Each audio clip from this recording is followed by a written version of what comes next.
how to convert PDF into picture. Free guys, unless may subscription ka sa Canva. Most of us na mga creatives, freelancers, may murang subscription talaga sa Canva. So, papakita ko sa inyo guys yung na-discover ko na mapadali yung pag-convert natin sa PDF to pictures. So, ito yung PDF na in-upload ko na gamit sa project ko ngayon sa video editing. So yan, in-upload ko yan, 'di ba? Nakikita niyo naman sa uploads, yan. Tapos pindutin mo yan. Yan, nalalabas lahat yung PDF niyan.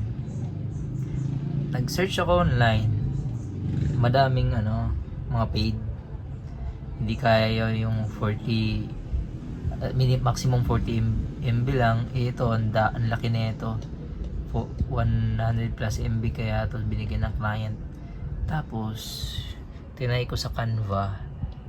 Para ma-apply mo lahat yan sa canvas mo, pindutin mo lang tong embed design. Pag embed design mo, wait for the loading. No, pindutin mo pala ito muna, tapos embed design, wala pa din. Apply all pages. Bam, apply all pages pala. Pag apply all pages, yan na, kita na lahat. Tapos pag niliitan natin yan, grid view natin yan, bam, andyan na lahat.